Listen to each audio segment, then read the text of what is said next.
Mike Radich here, and I'm now joined on the phone by MMA Veteran Josh Cavan. Josh, how are you? Good, how are you? Doing good. Thanks for asking. Josh, the name of the game is really random. That's where I ask you a random question and you give me the real answer. Some of these questions are custom made just for you, and some of these questions are generic ones that I ask all the people I interview. So, here's the first question. Superpower you'd love to have? I'm going to have to go with the ability to fly. How fitting. After all, your nickname is Superman. Who started calling you that? You know, it just caught on a couple years ago. I don't know. I used to work in a cubicle when I used to work in finance. And, when I played hockey before fighting, I used to show up to all, you have to show up to all your games in suits, just at, respect for the game and whatnot. And so, I just carried that tradition on. And, ever since my first fight, I've always worn a suit to my fights. And that name kind of just caught on, and people started calling it. And it just like I said, just one day, I really don't know who started it. I think it was one of my teammates, Jeff Estrada, back in the day. But it just kind of caught on. And one of the reasons is, I think, too, is that people were saying my last name wrong, Cavan, and all that. And that way, Superman, Cavan, it kind of rhymes. So It's got a really good ring to it. I like it. I like it a lot. Just curious, did you wear glasses when you worked at that office job? No, I don't. Isn't your wife a reporter? Yeah, she's actually the anchor for NBC out in Denver. You really are Superman. Your wife's a reporter, like Lois Lane, and you're obviously a great fighter, like Superman. I think I'm seeing a lot of similarities here between you and the Man of Steel. Yeah, right? Exactly. Favorite movie? Man, depends on the day. But I just think with my fight coming up so soon, I'm going to go with 300. Favorite color? Favorite color? Let's go with blue. Favorite guilty pleasure? Favorite guilty pleasure? I'll have to go with video games. Josh, you got a fight coming up October 15th at Sparta Combat League 53. How's training been going for the fight?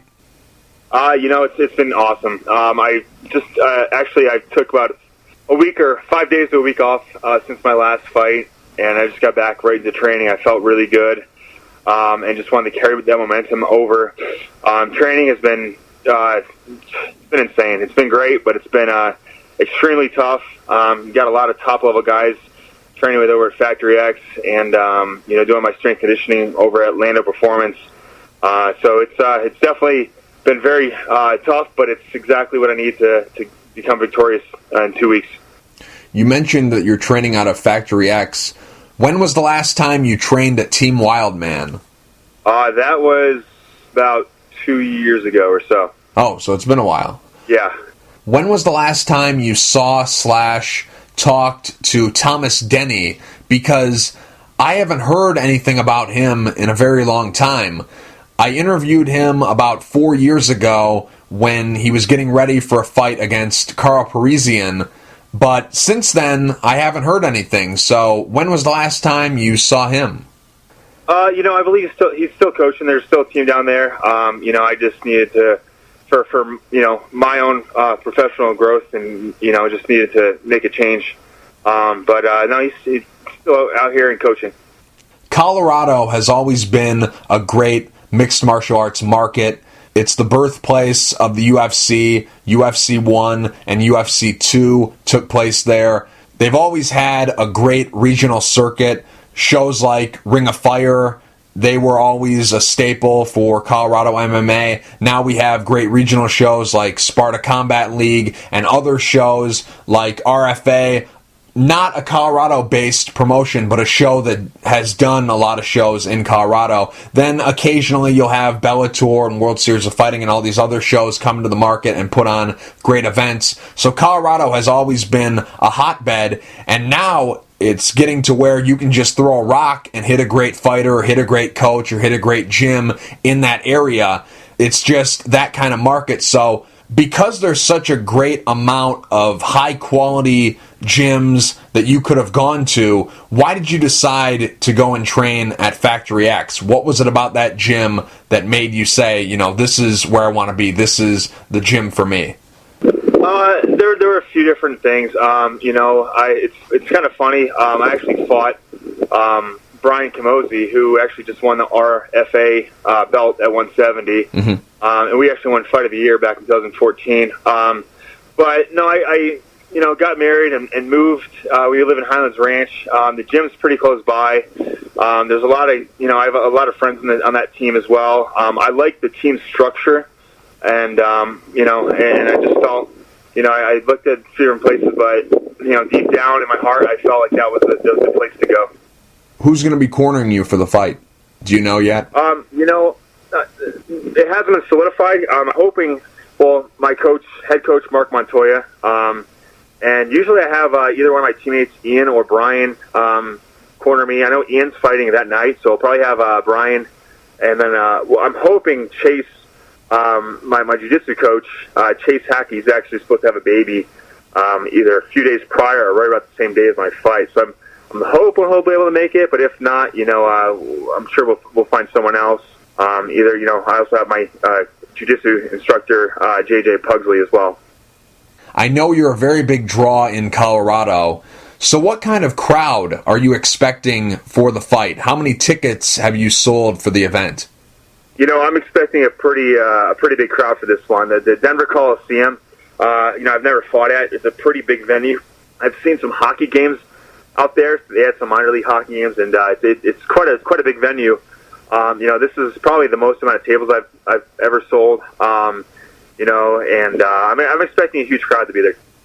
You're fighting Ian Stonehouse. What are your thoughts about him as an opponent? I have a ton of respect for Ian. He actually was the main event of my MMA debut, and it's a small world. And obviously I know him from the local MMA shows and whatnot, but I have a ton of respect for him, and I'm excited to fight a veteran like himself, and put on a show. You've got some momentum. You're coming off a win. You defeated Aaron Romero back in July under the Sparta Combat League banner. That fight took place at Sparta Combat League 50 back on July 16th of this year. So you're coming off a win. That's always good. In this fight, is there anything you're looking to prove, and is there anything you're looking to showcase? I just want to showcase my continued growth. I work very hard every day to continue to grow. I'm training right now about 3 to 4 times a day, 6 days a week. And I just try to better myself. I've been adding we're doing lots of striking, lots of, we've even added judo to it, with obviously the continued jiu-jitsu and wrestling. And I just want to continue growing as a mixed martial artist, and just show that growth as well. Hobbies outside of fighting. Hobbies outside of fighting, man. I have very rare downtime, but when I do, I like to go during the summertime. I like to go boating, wake surfing, and fishing. And during the winter time, I like to go skiing. Do you have any pre-fight rituals or superstitions? Just honestly, I just show up in a suit, and I like to just kind of zone out. I like to, when I get there at the venue, I just keep my headphones on and kind of stay in my own world. I like to go to the stands and just look at the cage and visualize. I think it's something I've had back from when I used to play hockey. Before the games, I'd get to the rink, hour and a half early, and I just get there with my headphones on and just kind of look at the ice, and now I'm able to just look at the ring and the cage and just kind of visualize my fight and just start, getting ready that way. Do you have any post-fight rituals? Post-fight rituals? Because of, I really like to be as healthy as possible in my fight camps. Weight cut has never been an issue. But after fights, I definitely like to let myself go completely insane that next week.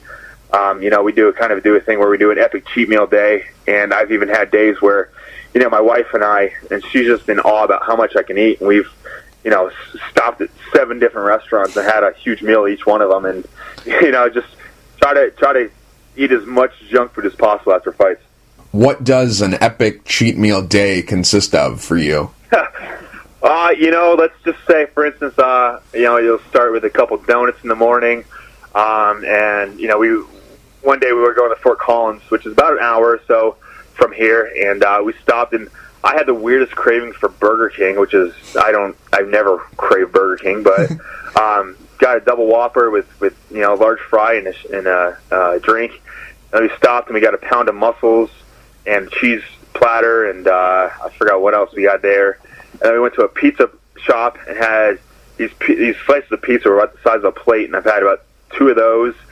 And then we went to a place called Moe's Barbecue, had a pulled pork sandwich with 8 wings, and then we finished it off with 3 scoops of ice cream. Wow, that was epic.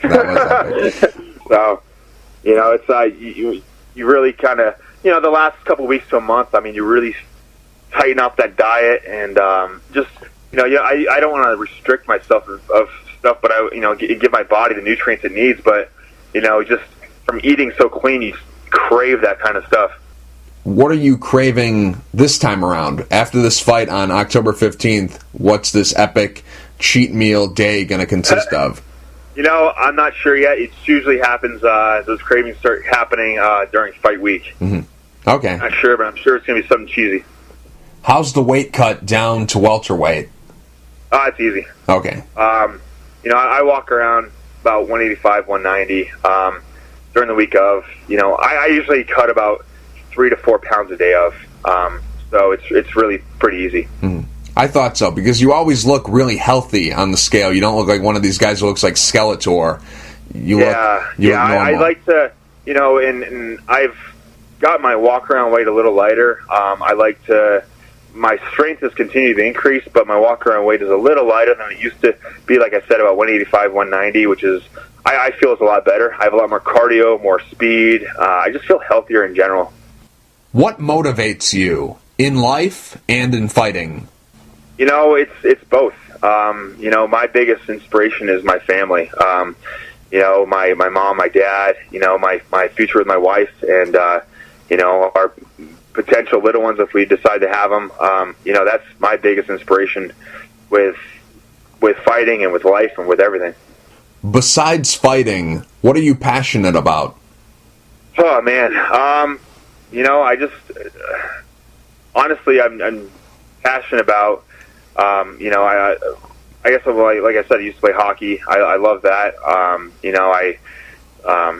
My hobbies as well. But as far as, my passion, I just want to be successful. I'm very passionate about, wanting to be competitive and be successful in whatever I do.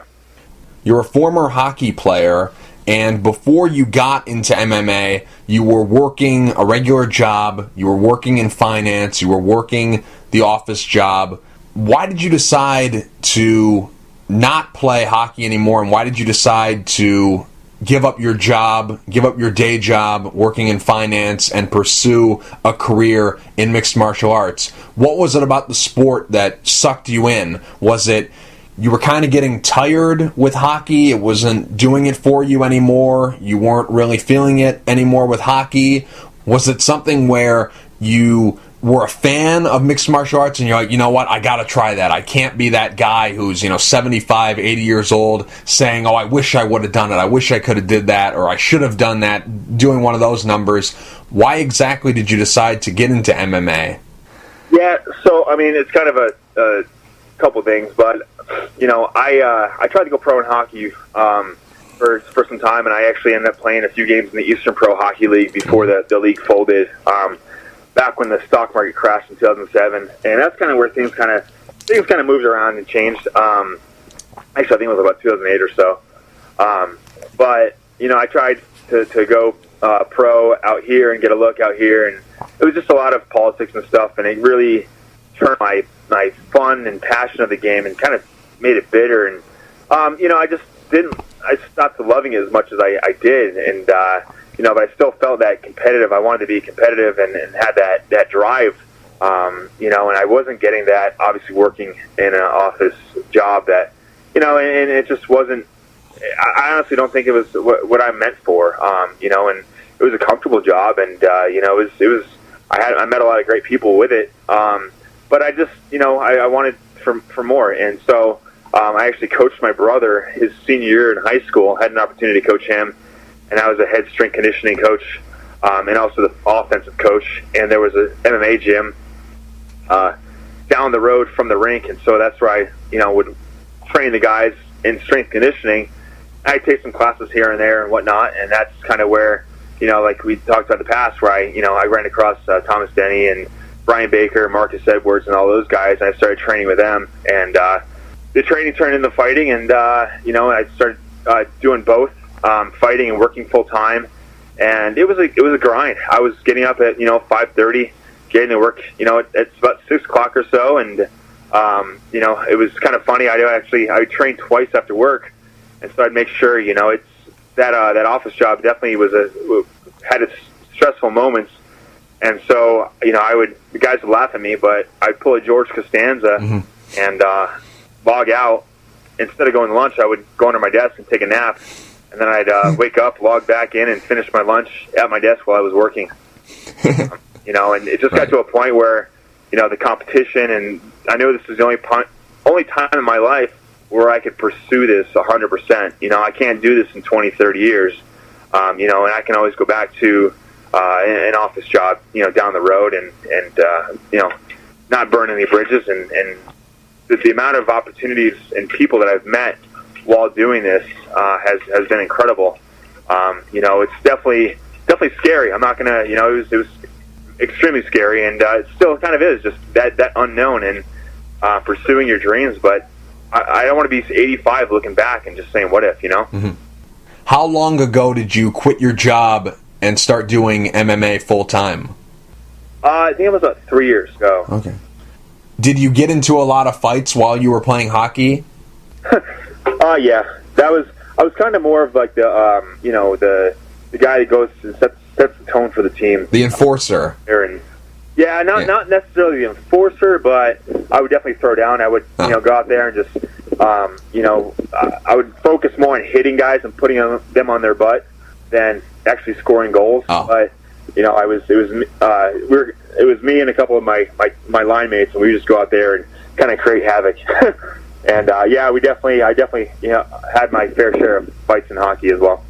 Sometimes in MMA, it can feel like you're on the ice, because sometimes, depending on how sweaty you are, how bloody the fight is, what kind of canvas you're on, it can feel like you're on ice skates when you're in the cage fighting. So has the fighting that you were doing in hockey, has that carried over into your fighting? Has that helped you with your fighting in MMA?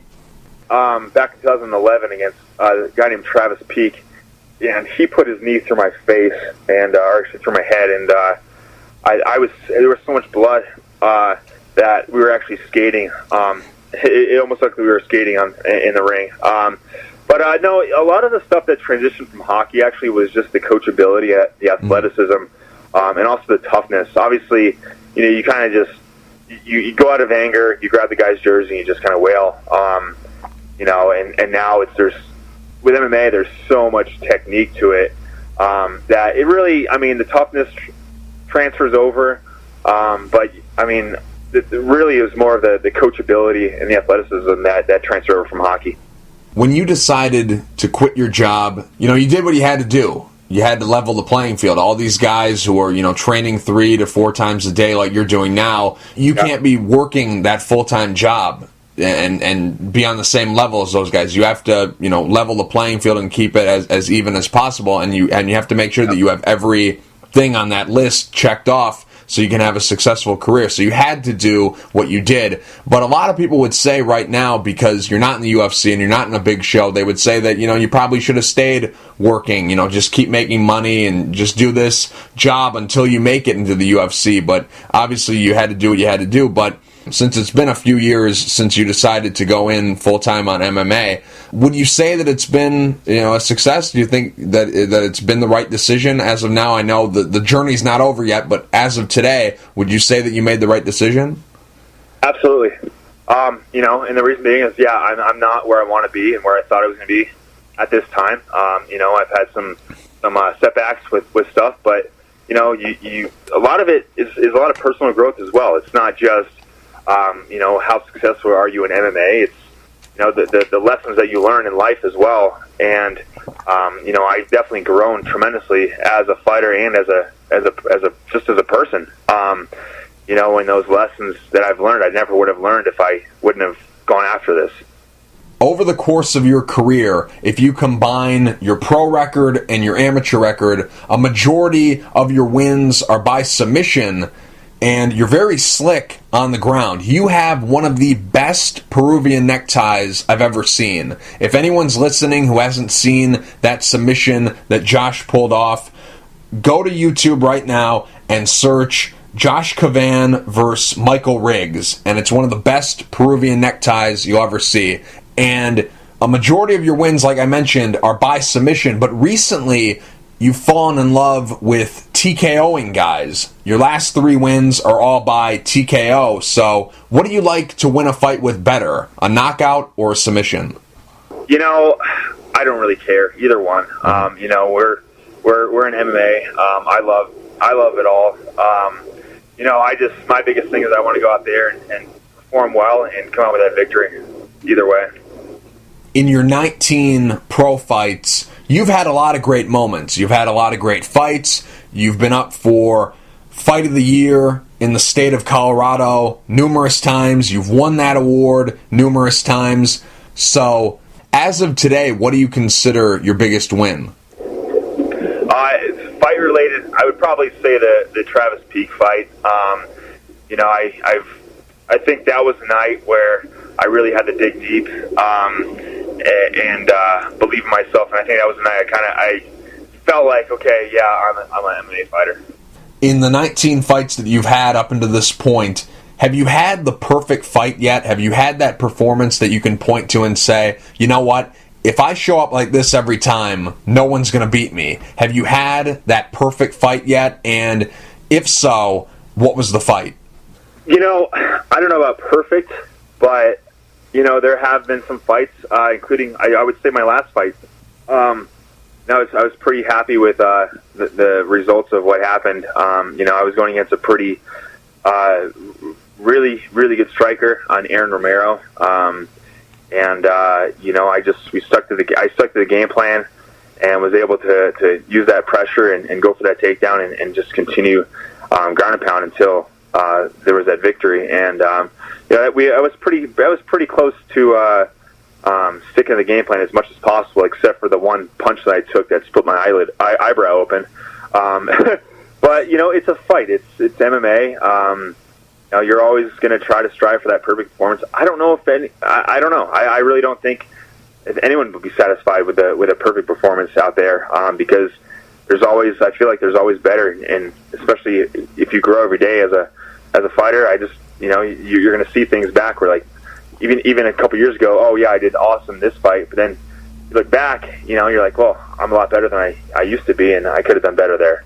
But no, I think that last fight was a big one for me mentally, more than anything, and I was able to. I'm pretty happy with the fact that I was able to stick to that game plan.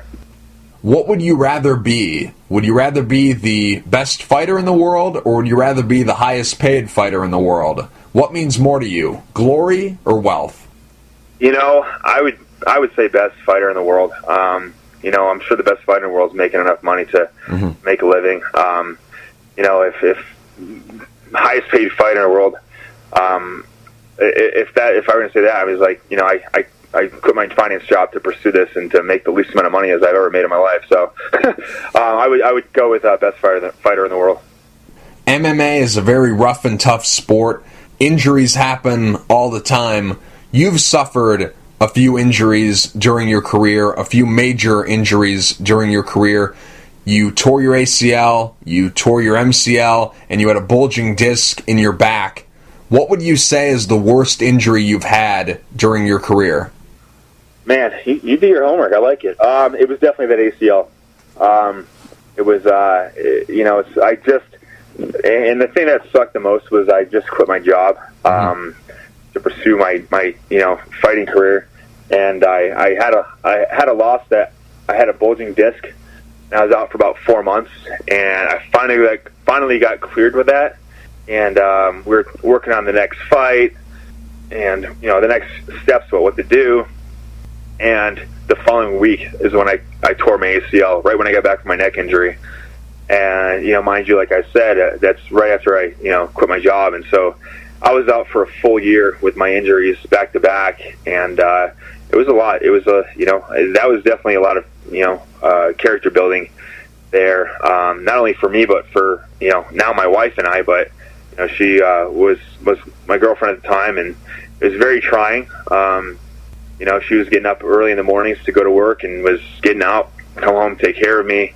And it was a lot, man. It was, a lot of stuff to overcome and whatnot, but, I was able to do it and get back on track with everything. Since you quit your job to pursue a career in mixed martial arts, have you ever questioned if you made the right decision or not by leaving your job and going in on MMA full-time? And if so, was going through these injuries, was that something that made you question your decision? No. I think I just no. I'm gonna say no. Just I have a lot of drive in life, and I'm always questioning what I'm doing. Is this not in a bad way, but just making sure. Hey, is this what I should be doing? Is this the right thing? Is this not even just fighting, but whatever. But I think that was the most I have for sure. But anytime that you have a loss, you're gonna go through those phases of anger and all that, and am I doing the right thing and all this stuff. So that's not the only time, but that's definitely probably one of the biggest times. What does your family think about your fighting? Because you're a good-looking guy, you're an educated guy, you were working a regular job in finance, you gave up a lot to pursue this career full-time, you were getting paid consistently every week from your job, and in MMA, you took a major pay cut by leaving your day job to go in on MMA full-time. So, what does your family think about you fighting? I think when I first did it, they were like, "What are you doing?" They were, but the thing is, they're supportive. No matter what, they were there since day one, and support me no matter what. They go to all my fights. I'm sure my mom and my wife have to put down a few glasses of wine or a few glasses of vodka or whatever it may be. In order to deal with it, but they're there and they support me 100%, and that means the world to me. So we've always been a close-knit family, and we just support each other. So it really means a lot to have that. Favorite food? So you're throwing a curveball at me right now. It's really random. That's what we do here. We throw random questions at you. I'm gonna have to go with a good cheeseburger, man. You can't go wrong with those. Favorite band and or solo artist? Oh, jeez. That really depends on the mood. My last walkout song, it was Papa Roach, which I really liked, but it's kind of crazy. None of my friends would ever believe this, but some of my friends are, all they do is listen to country and they boat and they fish, and I think they finally broke me last year, and I'm starting to listen to that stuff now. So that's kind of crazy. Favorite TV show, and it can be a show currently on the air or a show no longer on the air, just overall favorite TV show. The old Top Gear with Jeremy Clarkson. Celebrity people say you look like. Who's that guy? I don't know, that guy that was on that Superman movie, that new Superman movie. Henry Cavill? I think so, yeah, that's what people say. If you could stay one age forever, how old would you stay, and why? Oh man, I would have to say late 20s, early 30s. why? I mean, obviously, I don't know what later on feels like, but this is definitely the past few years. I mean, it's the best I feel. I like this maturity, and to be able to have your health too. If you could trade places with anyone in the world for a week, who would you trade places with and why? Who would I trade places with and why? Well, damn. You're good with these ones. I would have to say a Formula One driver. I would love to experience that. Do you like that movie Rush? I love it. Yeah, great movie. Great movie. James Hunt, yeah. Yeah, really good movie. That'd be something. I actually go to the Formula One the week after my fight, but I think I'm going to be going to Lake Powell instead. What's the best thing that ever happened to you? Man, since my wife is looking at me and staring at me, I'm going to think I'm going to have to go. No, I'm going to go with her, my wife. That's definitely, she's definitely brought the best of me. What's the worst thing that ever happened to you? I'm going to have to go with my wife. I'm joking. Man, I don't know. I mean, I've had some significant injuries, but that's been some great lessons learned from that too. We'll go with that for now. My injuries. Person you look up to the most? I'd probably say both my parents.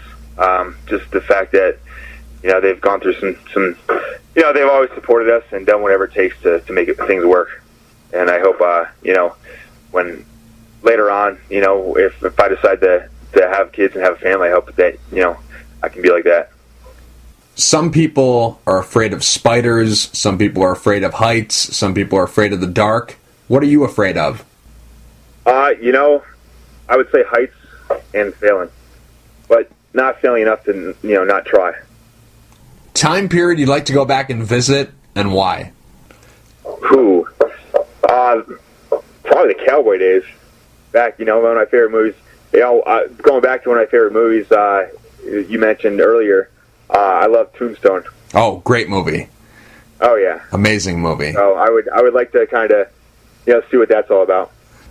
Let's say you found a magic lamp, and you rubbed that magic lamp, and a genie appeared, and the genie said he was going to grant you 3 wishes. What would those 3 wishes be? Oh, man. Go with unlimited income on one of them. Just continued health. The other one, the ability to the ability to eat as much food as you want without gaining weight. Right. That would be one of my wishes. That would be it. That would be it for me. That's a good list. What do you worry about? What's something that keeps you up at night? Just success in life. Success with everything, profession and my personal life as well, and just being good enough. And I think that's what definitely keeps me up and what gives me my drive to succeed. Best advice you were ever given through life, and best advice you were ever given through fighting, and who gave it to you? Who gave it to me? Honestly, I'm gonna have to go probably back to my parents. But I've always talked to them as far as anytime I needed advice and whatnot. And the biggest thing was just to follow your heart. I know it might sound cliche, but that's definitely helped me out quite a bit with a lot of stuff. Number one thing on your bucket list? Man, honestly, I would love to. I think it goes back to race cars. I would love to take a race car out in Germany. There's a track called the Nürburgring, and I would love to take take a trip out there. Hopefully, go out and fight out in Germany, and then stay a week or so after, and take that take a lap or so out on that track. What's your hidden talent? Hidden talents. Man, I don't know. I'm not pretty transparent with everything. Hidden talent. I guess, I don't know, I'll video game anybody. If you could change one thing about the world, what would you change and why? Honestly, I think all the, I wish that we could take away more hate all that. I feel like there's been a lot of just hate lately out there, and I just wish I could take that away. And I mean, you can do as much as you can, but it's just you try as hard as you can to help people and all that, and just to hopefully help inspire people to be good people. Josh, last question. Let's say you were on death row and about to be executed. What would your last meal be? And I need an entree, a dessert, and a beverage. What would your last meal be? Entree, dessert, and beverage. I'm going to have to go with entree would probably be a steak from either Ruth's Chris or Del Frisco's. Dessert, man, I'll have to do a brookie, which is a brownie and a cookie, topped with ice cream, caramel, and hot chocolate. And my drink would probably be some good whiskey. You've thought about this before, haven't you? You were really rapid fire. No, with what this. are you talking about? Sometimes when I ask that question, it's like 5 hours later we get the answer. This was rapid fire. It was beautiful. Hey, I'm trying, man. I'm trying to do my best for you. I appreciate that. Josh, real quick before I let you go, do you have any sponsors you'd like to thank, and is there anything you want to say to the fans? For sure. I was just going to ask you if I could thank them. I want to thank, my first of all, foremost, I just want to thank God, my team at Factory X, Lando, and also Lando Performance. My sponsors, Project Cars, Rocky Mountain Flagging, Ready Fit Go, Wolf Auto, and all my teammates.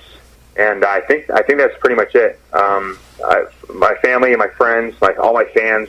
Actually, I have the Final Word, the guys over at the Final Word, and Abby and Kelsey and Trent and all the guys who take care of me, help fix me when I get back, help put me back together after I get broken.